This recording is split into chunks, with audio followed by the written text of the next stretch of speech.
if you really want to have like freedom with music and have it feel fun and easy and have it feel just like talking or breathing, Yeah. that's the biggest thing is playing by ear and playing just playing songs that you like and hear in your head. And so that the idea of making Ooh, music is not, there's no intermediary required. There's no right. sheet music, there's no tab, there's no video. Can you hear something? Can you play it? This is just the show, man. We just like chill and hang out on here. Easy.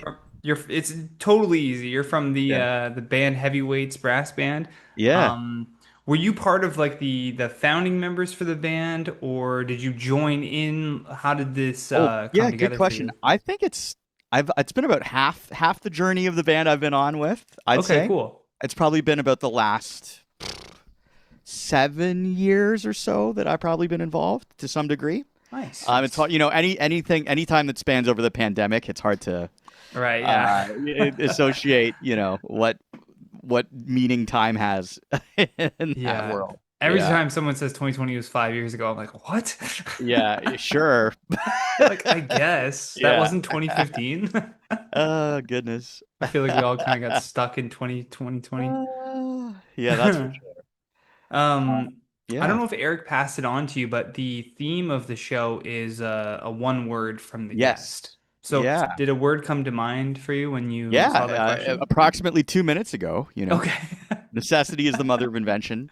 Yeah, I think the word, it probably has to do with my personal philosophy about music, but I think it's something that we all share.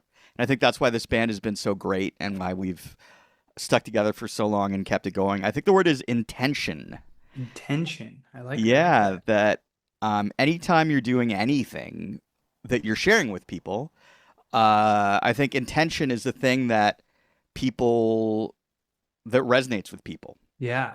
right? I think people, even people who maybe aren't super musically educated or experienced in anything, they can tell if you're serious or not, or they can tell if you're doing what you do with intention. Mm. And I think that's definitely how I sort of my career is based around that word. Um, Yeah. I think when I was younger, I think a lot of young musicians get worried about being perfect. Or it's part of learning or whatever. But I think, for me, when I really started to embrace the idea of intention is when I started to feel like what I was doing was connecting more with people. And it Hmm. wasn't about me and my insecurities, and it was more about sharing directly with people and connecting. And I think that's what this band does so well. Whatever we play, wherever we play, I think people pick up on that, uh, Yeah. and it's something we share. So I think that was, it's yeah, so key, man, when it comes to being a creative. Like, I don't know if do you know like Robert Rodriguez? He's like a yeah, director. of course, yes, Yeah, so yeah, I heard him on Lex Friedman's podcast, and he yeah, just such a good podcast. If you haven't heard it, go listen to yeah, that. But like him talking about how when you get ideas, they're not yours. Like hmm, the muse is being fed to you through this almost like funnel system, and yeah, everybody, yeah, a bunch of people are getting the same ideas at the same time, and it's about who can act on those ideas. And so many people fall into that like analysis paralysis where they're of like, course, well, yeah, is it a good idea? Or maybe they're like too hyped on the idea and they start thinking like I'm the greatest for coming up with this thing. And it's like, no, you didn't come up with it. You're yeah. just the hands that created it that Yeah, brought it into the physical and you don't want to world. get in the way of it, right? I think we Yeah. all, even outside of art or whatever it is, the number one problem most people have is getting in their own way, Yeah. and yeah, and I think that's why I think even we all teach music too. We're all educators, and I think that's something that you uniquely you discover from doing something like music, because Yeah. music is in the moment. It's not like a painting or a novel, right? You're Right. doing it, and it is an exercise in being present. Jazz too is like the Yeah, best example of that. The best absolutely. example of being Yeah. present. And it's like one of those things, like one thing I wanted to ask you is like, you guys have this new album coming out, Knockout. It'll be out when this podcast gets released, so Oh, everybody can amazing. go listen to Perfect.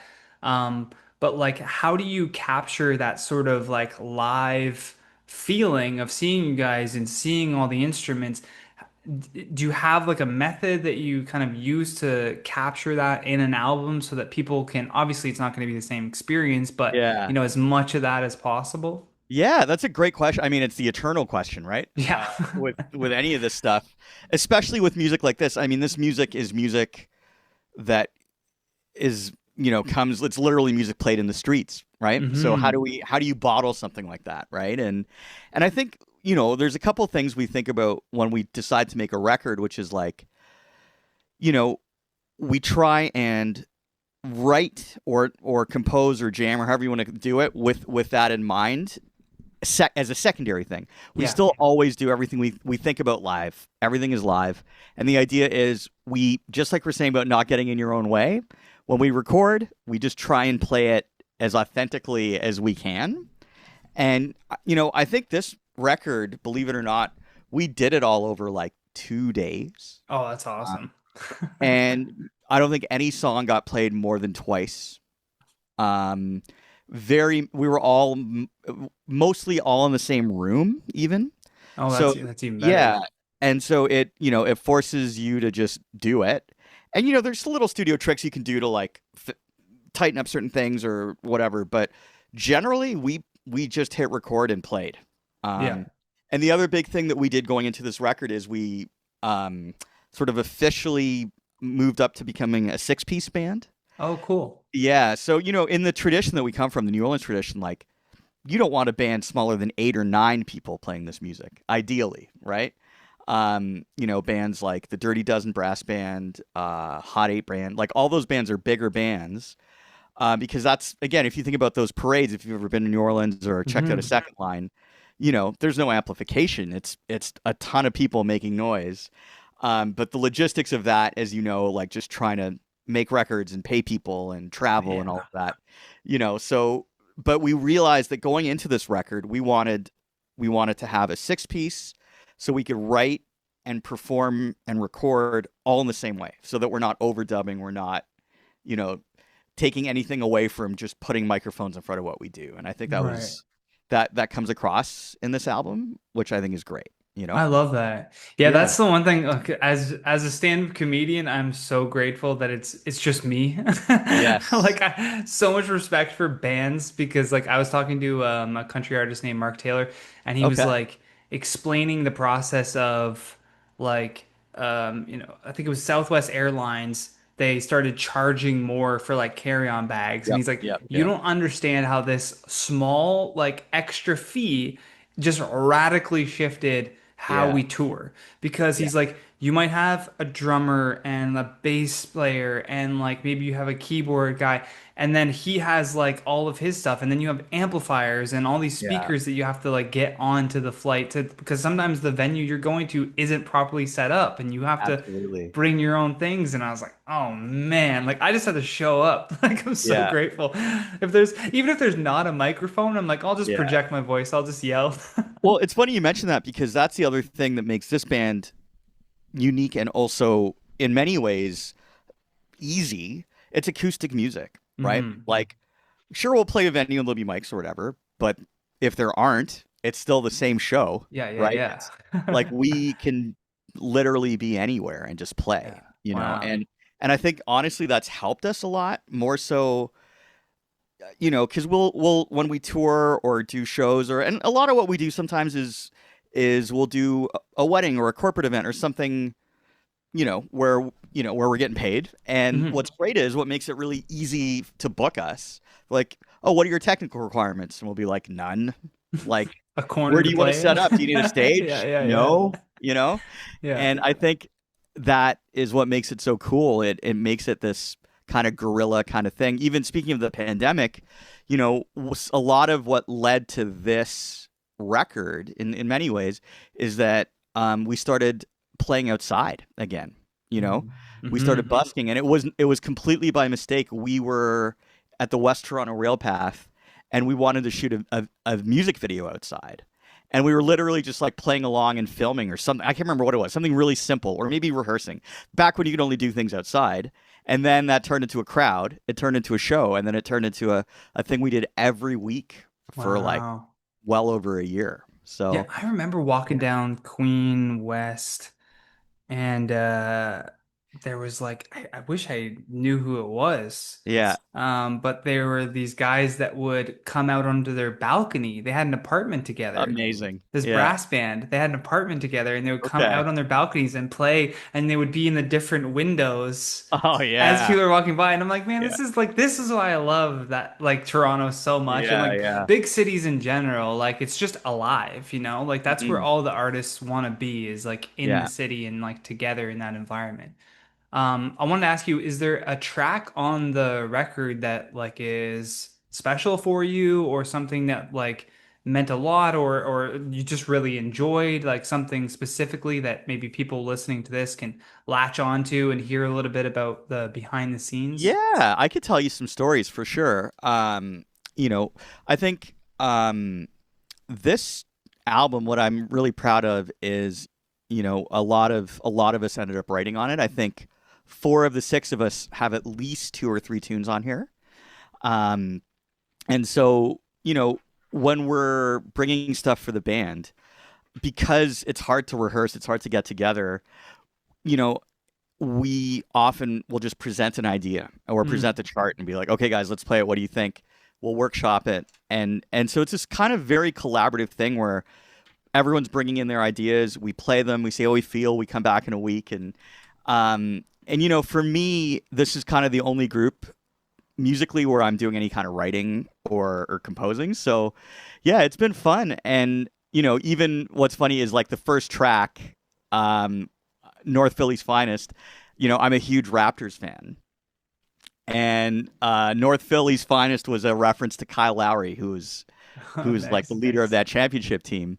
And I literally kind of wrote that sort of as like a theme song, like a if when I write music, I always try to pretend I'm writing for like television or a movie, and I'll come up with That's that intention, right? yeah intention. And so that was that one we actually recorded 2 records ago on our record 2 records ago, and we never released it, and we re-recorded it Um, for this, and now it's leading off the album.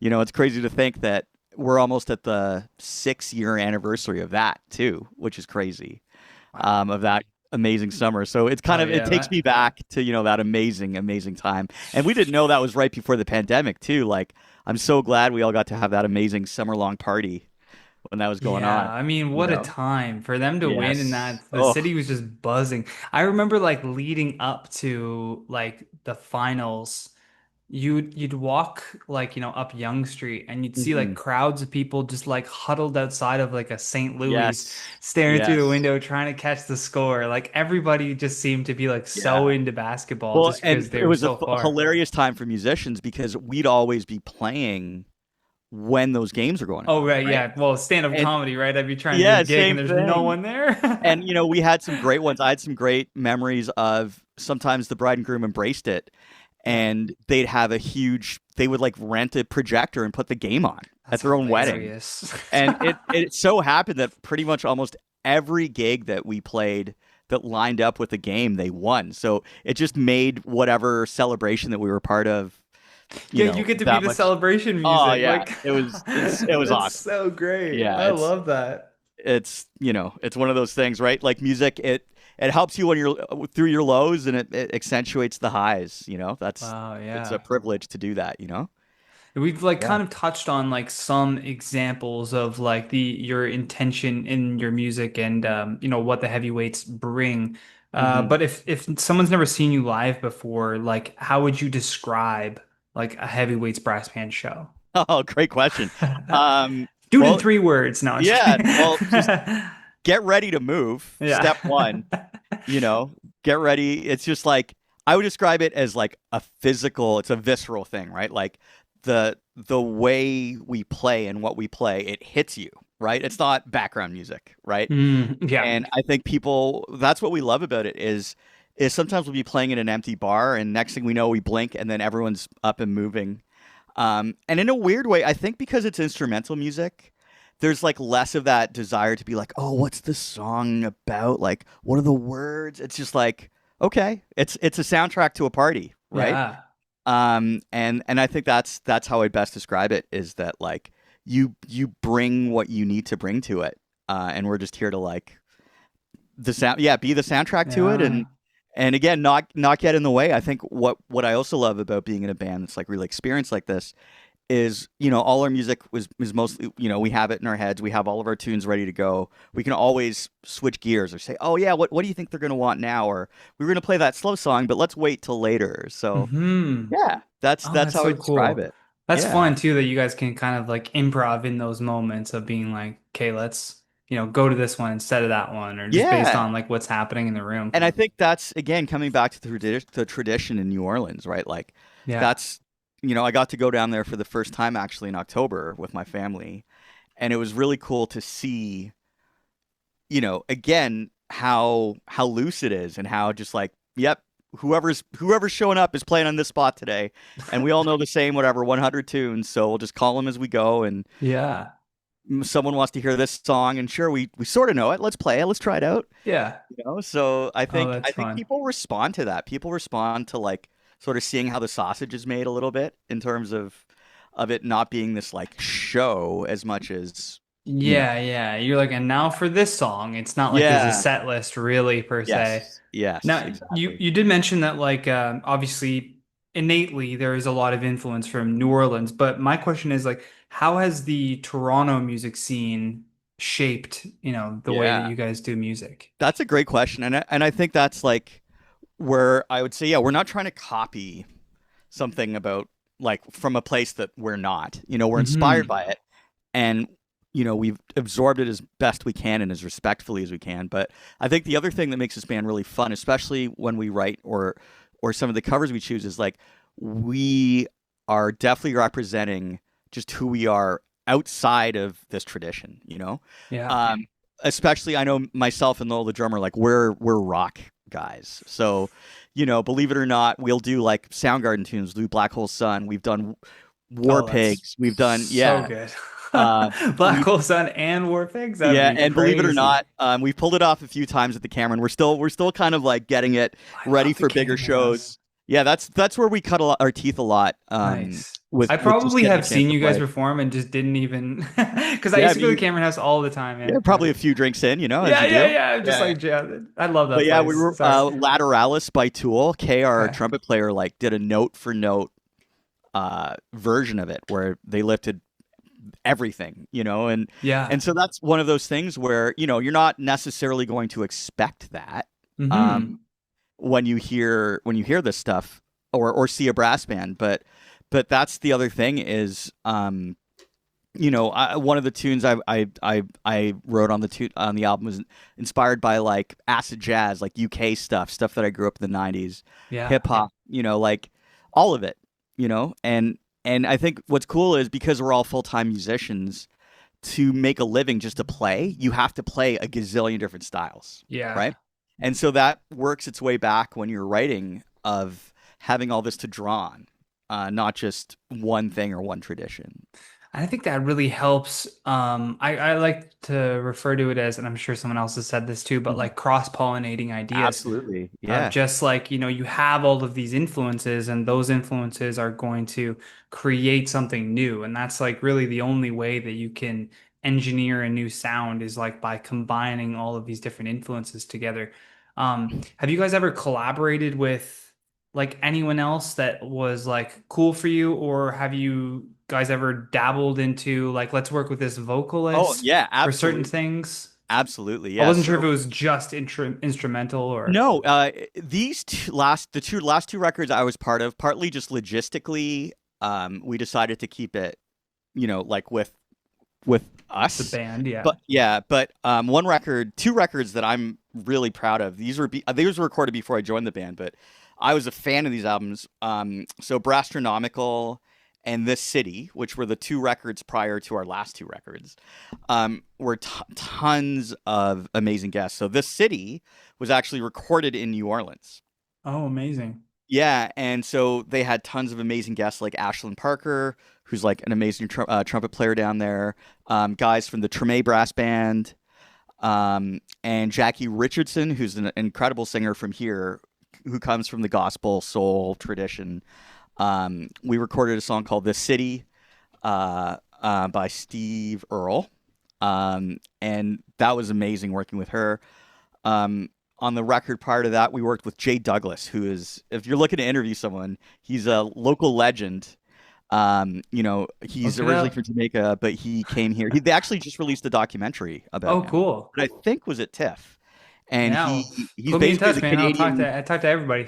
Yeah, he's like the Canadian James Brown, and Oh, he's, cool. we've all worked with him in different ways, and we did a song, wrote a song with him, which was really cool. Wow. And yeah, and then another frequent collaborator who we worked with is Kevin Bright, who's um, a legendary guitarist. He played with Nora Jones on her like first record, and he's played with everyone everywhere. In fact, see, speaking of how the sausage is made, we played at the Cameron House like 3 weeks ago. Kevin happened to be playing in the band before. And then he said, "Hey, I called my wife. I told her I'm not coming home till later. Can I just play with you guys?" Yeah, yeah, yeah. No rehearsal. Like we weren't going to change the set list. We just Wow. played what we played. And That's I'd lean back and be like, "Hey man, I think this one's a C." He's like, "Yeah, yeah, it's fine, whatever." And he just did his thing. You And gotta love that's a pure musician, man. yeah. Just able Yeah. to just hop in like that. It just seems like magic to me, you Yeah, and know? and it comes to intention, right? It's like, Yeah. he wasn't sitting there being like, "Okay, well, I need to write down all the notes that you're going to play." And instead, Yeah. he says, "Let's just keep our heads up. Let's listen. Let's have fun." Yeah. And that's what people respond to, right? They respond to that confidence and that intention. Big Yeah, time. If they just saw him yeah, performing before and now he's stepping in to perform with the next band, I'd be like, my mind would be blown. yeah, I'd be like, how does he even know? Does he know their songs? He's just gonna jump in and just do this? That's crazy. yeah, yeah. Was there a moment like for you early on where you realized that music for you like wasn't just a hobby? Like there for a lot of people, it's a, it's an outlet. Like it's just something they Mhm. do. They get home from work, they play a little bit of piano, they feel relaxed and but they don't care to like chase a career in that. Or maybe they felt like it was too risky of a thing for them to do and Yeah. they wanted that stability and that comfort for their family. What was the moment for you where you were like, no, I have to do this. This is like my path. Great question. I think for me it came pretty early. I think when you're a teenager, especially, like you're trying to figure out who you are, and you're trying to like um figure out what makes you special, or whatever. And I think that's what leads people to gravitate towards those kind of classic things. It could be sports, it could be um sports or music. Those are the Hmm. two big ones. And Yeah, I yeah. think for me, it was just something that I had really good instruction, like amazing teachers, amazing school music programs, amazing peers. And so it was just something that I always enjoyed and did. And then you wake up and you're 16, 17, and you're starting to think, "Oh, like what do I actually want to do?" And at that point I kind of knew, like, I even knew what school I wanted to go to. It Wow. was a pretty early thing for me. And I think for most of us, we're pretty confident in our teens that this is what we wanted to do. And the that's kind of the attractive nature of music school, is that instead of saying, "Oh, I'm just gonna just finish high school and be a musician," Yeah, instead you yeah. have this way of sort of, "Hey mom, dad, I'm still going to school, it's cool, right?" Yeah, And yeah, yeah. so It's still we technically it's still all, school. yeah, so to some degree we've all put in that time, Yeah. where it's almost telling ourselves and everyone around us that we're serious about it. Right. That's kind of, I think, half of what going to music school is. Yeah. It's less like, yeah, Well, I was gonna say, what would you tell people that, comedy is a perfect example. Other comedians will, shit all over people that take like classes because they're like, oh, you yes, can't teach someone how to be funny. Like you just are or you aren't, which is right. kind of a load of shit. Like I'm I with you could on that. teach you Yeah. like how to write like a joke. Like there's Yes. actually like a formula to it. I can't teach you stage presence. That comes Yes. from like doing it Exactly. over and over and over again and kind of like discovering your own voice. But like, what do you say to critics that say like, oh, you shouldn't need to go to school for music? Like, what did you learn at school that has assisted you with like furthering your music career? Yeah, I think that's a great question. I think it's loaded because I'm also like very critical of school, Okay, cool, perfect. as well. Like I'm not gonna pretend I'm not. No, I mean, we're gonna get the best answer Yeah. then. How much time do you have? But I think here's the tricky thing. Like if I could sum it up in a nutshell, the weird thing about music school, especially, right? Hmm. Is that okay? Let's talk about. I went to school for quote unquote jazz, whatever you want to Okay. call it, right? And that was because I didn't want to go to school for classical music, right? Like those are the options, jazz or classical, right? Right. Turns out there's a lot more to music than those two words. Yeah. First of all, right? And then second of all, it's like okay, let's look at jazz. It is this deep cultural thing that has been created and practiced by people who were living it in a time and a place and were uh you know learning slash creating slash doing this in this totally immersive way Hmm. that was a lifelong cultural and intellectual experience, right? And I'm just some like 19-year-old kid from Scarborough who's like, I'm going to go to jazz school, sit down in a classroom and have some guy who isn't like it's black American music and none of my teachers were black Americans. You know what I Oh, mean? that's And again, crazy. this is where I'm gonna get like I'll say it. I don't care. So but I'm not saying school was terrible or my teachers were bad. Everyone was trying their best and it was amazing Sure. and I made amazing friends and I learned a ton. But so much of who I am has been a response to what I felt was missing in that time there Mm. through no one's fault. I'm not blaming anyone. It's just it's weird to take this and throw it into in an institution like the University of Toronto, Yeah, right? yeah, yeah. It's like that system is made. If I wanted to build a bridge or be a doctor, like great, Yeah. sure, Train amazing, me. and but music. In my opinion, it's a bit more like a trade than it is like an academic thing, right? If you're learning to be a plumber or an electrician, you don't sit at a desk necessarily for 4 years and write a bunch of papers. Not, I mean, we It's were a valid playing, we were doing point. a bunch of stuff, Yeah. but it was more of an apprenticeship. It was like learn what you need to learn in a setting, prove that you're serious, right? Write a Hmm. couple of exams, know what you need to know, but ultimately, like, learn on the job in an environment where, you know, you can do that. And I personally believe that, like, that's where the most authentic learning can happen in the arts in more of an apprenticeship and a community model Hmm. versus like jazz has existed since the turn of the century or whatever, but they only had jazz programs in school since like the 70s, Yeah, right? so they're so Yeah. new. Yeah. Versus the idea of like being a philosopher, going to Oxford, that's like 400 years old, or being an Right. engineer, right? So it's this loaded thing. And I think ultimately though, the greatest thing about school is you make your connections there, right? Yeah. And you have your networks and you prove that you're serious and you jump through the hoops and then you get out. And if you're still doing it after all of that, it means you really want to do it. And the other people who want to do it are there with you and you grow together. Wow. And that's, that's my short rant on music education. No, that's But, perfect. Yeah, no, but really like school is just like do it for at the very least the networking. Like yeah. the professors that you'll meet, and the other classmates that you meet, and you're hearing their Yes. ambitions and their goals with the things that they want to do and hearing like their take on something. It's like it all again influences and I truly think that like yeah, everything happens for a reason. Like you're supposed to go to the school even if it Yeah. like sucked, you were supposed to do that for a reason so that you could Yeah. then meet these people. And everything in almost all of our careers can be traced back to school in one way or Yeah. another, right? It's Yeah. like it's where we left the womb, so to speak, Yeah. and started to really make our connections. So Did you yeah. have like a music teacher growing up that like was really pivotal for Oh that for yeah, I you? had amazing teachers. Like I'm old enough that I went to school prior to the megacity, so it was the Scarborough Board of Education, Okay. and I think one of the things that that board really excelled at and like emphasized was music. So, I started playing in band programs in four, Oh grade wow. four, which is like unheard of now. Like you're lucky if you get it in middle school, right? And we had an amazing teacher. We had specialists come in.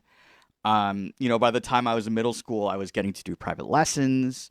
I went to an amazing, again, all these are all public schools, all for free, Yeah. right? And same with my high school. Like I think there are 4 or 5 professional musicians who were in my year at high school, and it wasn't an art school; it was just a regular school in Wow. Scarborough. And so that alone led me to getting a ton of experience that I don't think a lot of other people would get. and then that transition to get into school was very natural because of that, you know. And it's a shame that that's becoming more rare, you know. Yeah. That Hmm. pipeline of like, Yeah. fostering a kid's creativity to the point where it's like that's what Yes. they want to continue to do. I mean, so many people like change their mind a million times, even just in high school alone, of like what it is they want to do, and it sucks because it's like for a lot of university programs, it's like, well, you got to figure out what courses you're taking Yeah. now because then that's going to impact what you're going to take in university because they have different requirements and Yes. whatnot. Have Yeah. you ever, and maybe not because, of the schooling and the confidence that you have, but have you had a moment of like imposter syndrome as a musician and how do you, deal with that when that comes up? That's you're preaching to the choir there, bud. Um, yeah, I mean that is it. That is the journey that everyone who performs has to go through. And I think the tricky thing, and you can relate to this too, is that you're probably more nervous in a room of 10 people where seven of them are comedians than you would be in a room of 1,000 people if none of them were comedians. In terms of so much of what of our pressure we put on ourselves is like comparing ourselves to our peers. That's like a huge Right. thing Yeah, in yeah, music. yeah, for sure. It's like the whiplash thing. I actually haven't watched the movie, but I can only assume that's part of it. I've seen the Y- gifs. Yeah, yeah, exactly. That's all I have. Yeah. Yeah, that's one of those movies where like asking a musician to watch Whiplash is like asking a chef to watch The Bear. You know, it's like a little too close Yeah, to he's home. like, I don't know. Yeah, I'm Yeah, good. But yeah, it is something we've all had to figure out at some point, and um, only now in my 40s can I say that I'm not nervous and that yeah. music is fun and feels easy. And it Yeah. took a lot of work and a lot of yeah, just like growing up.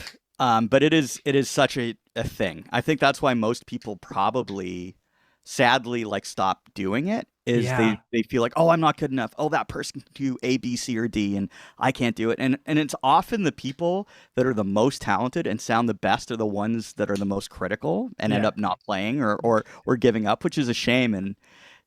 And I think um school can often exacerbate that, right? And I Hmm. think for me, again, we all teach, and so much of what I try to do as a teacher or whatever I'm teaching is like help whoever is learning more with the psychological side of that, Yeah. you know, like because you're not gonna really proceed until you slay that beast to some degree, you know.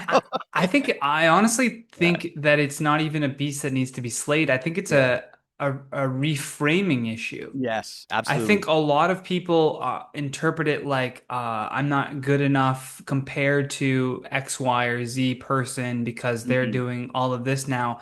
Not even taking into consideration like I remember there used to be comedians and they would be like, "How did so and so get that TV gig?" And I'm like, Yeah, did you go get a booking agent? No. Did you go take yeah, acting classes 3 times a week with your full-time job? No, you didn't do that either. Okay, did you then go audition 1,000 times yeah, and then finally get the one audition? No, you didn't do that. yeah. Did you then write your own show and then pitch it and then it failed, so you wrote another one and then pitched it? No, you didn't do that. So Yeah. then how can you say how did he get that over me if you didn't Yes, even do absolutely. half the stuff that he did to get Yeah. that thing? And it's And like and yeah, absolutely. I was going to say the imposter syndrome should be looked at in a different way. And this is the way that I try to look at it. I try to look at it as number one, I'm a fan of comedy. So I'm a fan Mhm. of like great comedy. Like if a joke is well written, I don't even laugh at it. I kind of sit there and go, "Oh, that's good." Like I just appreciate it, Yeah, it's because I'm like, "Man, I wish that I can write something like that. I hope that I can write something like that." So it's like it's more about a reflection on you that you have a high bar of what's good. hmm And so everything that you've done looks like shit because your bar is so high. But yes, that's a yes. good thing because that means that your stuff is going to be constantly evolving to meet that bar. And you just have to have the understanding that you'll never meet that bar. But that's the point. The Yeah. point is like endless progress. No, and you're Creativity and never reaches an end where you're like, that's it, that's my magnum opus. Bye, everybody. yeah. I'm gonna go And I be a think that's farmer now. Like, it's the same thing, and you hear it all the time with athletes. Anyone who tries to excel at something it'll only work if you enjoy the process, right? yeah, And that's Exactly. exactly it. And even before I figured out some other things around, you know, happiness in this, I did know from a very early age that I enjoyed the process. And I Hmm. think that's what kept me doing it forever, you know? Yeah. If you can Um, do it for no money, if you can do it yeah. for no crowds, just for Hmm. yourself, it makes you smile. That's it. It's all Yeah. you need. Yeah. No, Everything else is I like joked extra. that music replaced video games for me in my 20s, you know, like Oh, nice. that same thing of like Yeah. of Oh man, you know, same here. yeah, the challenge of it, right? And getting Yeah. better and that's exactly how I feel. Have you Yeah. sat down to play a video game lately? I can't even do it anymore. It's work, dude. It's I sit work. down and I go Yeah. like, I want to play this game, and it's like, oh, an hour update, and I'm like, what? I want to Yeah. play it right now. I have to wait an hour for it to update, and then I start playing it, and I go, I could be doing way better things with my Yeah, no, time. I can just You pick just up get off of it. I can just pick up a guitar or an instrument, Yeah, It's like it's great. It's like just ready to go. yeah, Yeah. it's yeah. That's such a funny thing. You just replace one addiction with another. We definitely all have that personality, Yeah, the hyper focus thing. And it's funny, I have a 4-year-old and I definitely see it in him, like the way he can just like fixate on a zero in on task. Yeah. something. I'm like, oh yeah, okay. I see it. Uh, Yeah. that's exciting to watch Yeah. too, probably like raising a child where they have there's no blocks. Like Hmm. there's no one's told them that like, if he thinks that he wants to be Spider-Man, no one's told him that that's not Yeah. possible. You know what I mean? Like he can fully immerse himself. I took my niece to a wrestling show Oh and she yeah. was going crazy. Like she's like looking at, and then I was like, and she's like 3, and I said to my brother, I was like, I just remembered she thinks this is all real. Yeah. Like she's watching this fight going like, "Oh my God." And Yeah. you're seeing these like extreme reactions coming out of her and you're like, that's the magic of experiencing things for the first time. And I think parenthood, I'm sure you can attest to this. You get to almost relive those Yeah, experiences. and it's actually watching it through him and seeing it's helped me also rediscover my joy like in it, Hmm. and again I've let go of a lot of stuff I think just from seeing, yeah, how simple that perception can be. It's like why overthink? Just Yeah, experience, just do it. exactly. Did you get Yeah. him like a xylophone? Like, are you Oh, he's slowly got fostering him into a? no, he's all over it. Yeah. He plays these drums. He plays Oh, everything in great. this room, and he loves the heavyweights too. Like he knows all the guys, and Oh, that's great. he wants to take drum lessons with our drummer, and Nice. he'll yeah, it's great. Like I love it. he's gonna grow up right in it. So it's a Such a cool wholesome thing for experience. sure. Yeah, We got we got Nepo Baby Brass Band before GTA yeah, 6. Unbelievable. yeah. Well, is it a nepo baby if it's a brass band? That's another question, right? Yeah. Usually He there's some starts. element of financial Yeah, yeah. financial privilege. It's just so funny to frame it like Yeah. that. Yeah. There's one question that I always ask all my guests, and it's Yeah. usually the last question of the podcast. Sure. I want you to, and really think about it. I want you to think about yourself at 15 years old, who you were at the time, where you were, Oh what you boy. were doing, right? Picture Yeah. yourself, the phone rings, and it's you now on the other end of the phone. And you can talk to your younger self and give your Oh. younger self maybe advice or say something. It's not going to Yeah. impact your life whatsoever. These are two separate timelines completely. But you have this unique opportunity to give your younger self a piece of advice. What do you say? Oh my goodness. Uh Eat better, you know. That's always a good one. No, I'm kidding. Yeah, this Put the fruit you're roll up down, man. you're talking to the middle-aged guy who's already like thinking, "Oh god, if only I my knees." No, Yeah. honestly, yeah, maybe to keep it in the ballpark of music. What I would have told myself back then is like real simple. And this is what I even say, "Oh, if I were going to talk to myself," when I talk to my younger students, I always say like to keep it simple, if you want to get good at music, play by ear. Play as many songs as you can in as many keys as you can. Hmm. That's basically the secret to getting good at music. And I didn't figure that out till like my 30s. So if I was gonna, go back and tell myself, tell any young musician, because most, a lot of people who end up going to school for music, they often are really good at band. So Hmm. And that's like reading and playing your instrument, which is cool. But if you really want to have like freedom with music and have it feel fun and easy and have it feel just like talking or breathing, Yeah. that's the biggest thing is playing by ear and playing just playing songs that you like and hear in your head. And so that the idea of making Ooh, music is not, there's no intermediary required. There's no right. sheet music, there's no tab, there's no video. Can you hear something? Can you play it? Right. And I think, again, not to completely rag on school, but no one told me that in school. No, Or if that's they did, I wasn't huge. listening. If they did, I wasn't listening. But The one I lesson can't. you were waiting But for. yeah, I think honestly, it's really that simple. Yeah.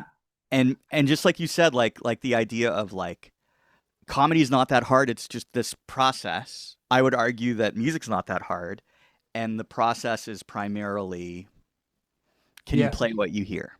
And like, Yeah. to someone who can't really Yeah. play music myself, speaking of myself and for Yeah. anyone else, hearing though like play by ear, how, like you know what I mean? Like I don't even know where to put my hands. I don't know what a strumming pattern is. So like play by ear after maybe what like learning scales, learning like Sure. this is a C, this is a this is an Or F not, sharp. Like or do you just think like that you need that basic or do you just like hit it, you hear something and just like work your way through it, you know? yeah, yeah. I think like to be honest, yeah, there needs to be some element of like, yeah, where do I put my fingers? How do I turn it on? Right. You know, Yeah, like I'm not, it's I get it, for sure. but generally, like if when I teach, um, and I've taught people as young as my kid, it's like I really make it about imitation. So instead of saying Mm. this is C D E F G, play the note C E G, I say, hey, we're gonna play a game. I'm gonna play these three notes. Can you play these three notes? Can you play these Ah. three notes like this? And then you start to build out. I'm like, oh, hey, that's actually a C, dude. Oh, cool, that's a C, yeah. And then you just sort of build that up. And then eventually you're maybe playing all the notes in a C scale. And then you say, hey, you know that thing we did starting on this note? Let's start on this note. Oh, that's and believe from there That's really great. Yeah. to being able to pretty much do anything is a way shorter road. Again, we started our conversation today about the idea of not getting in the way of things. I think the ways that we teach music really gets in the way of something that should be really natural. And that's Hmm. why most people say, "Oh, I wish I could play. Oh, I played piano for 2 years, but I didn't get it, or I just didn't practice enough. I wasn't good." Yeah. It's like just like you're saying, everyone is funny. Everyone is Yeah. musical, you know? We That's just have that's to, that's a yeah. big thing that people don't realize. They think you have to be gifted for all of these things, Mhm. and there are gifted people within these things, but every human is creative. Like every Yes. person can draw something, you know, Absolutely. at the And it's very funny, least. I never got into drawing, but my 4-year-old was like every day is like, Dad, draw a dinosaur. Dad, draw a Yeah. dinosaur. I And love by, that. He's working you now. He's by your art week 4, teacher. I could draw a dinosaur, just Yeah. because someone forced me to do it. Yeah. And when you have a kid, you don't say, "Oh, I did it wrong. I did it bad." You don't want Right. your kid to hear that. No. So you just try, and then you try again, and you try again, and you want your kid to see you do it with joy and in a fearless way, you Yeah. know? And we should be that way to everyone. Then the Yeah. world would be better, you know? So I say you either win or you learn. Yeah, I like that. I like that for I'll sure. share your website for people listening. It's Absolutely. heavyweightsbrassband.com. It's going to Yeah. have all of your upcoming shows. This will be Yes. out July 4th, so let's take a quick look here. You'll be at the It Montreal will be in Jazz Montreal. That's Festival. If right. you're listening to this and you're in Montreal, go pop over and see these guys Yeah. play. Um, Absolutely. And we and play follow all on the Instagram. time in Toronto. Yeah, just follow our Instagram. That's when we do our most like up-to-date show notes. And yeah, like any given month we're playing at the Cameron House or Drumps Nice. Burna, any of those places. So, yeah, it would be great to have come out to a show. We'll have a Yeah. drink for I'm sure. coming to Toronto this weekend, so Nice. Where are you based? I'm based in Ottawa right now. Oh, nice. Yeah, yeah. Yeah. We've been due to play up there too. So that's great. Yeah, come to Ottawa. There's tons of Yeah, great spots here that you for can sure. for sure play at. Yeah. Well, man, it Right was a on. pleasure meeting you. Thanks for taking the time to come on the Likewise. show. Yeah, man. All right, Much dude. appreciated. Can't wait to hear it. And thanks again Yeah, for all your amazing questions. We of appreciate it. course. Yeah, Yeah, yeah, it was 10 for 10 on nailed that. it. All right, see you, buddy. Awesome. Have a Take great rest of care. your day.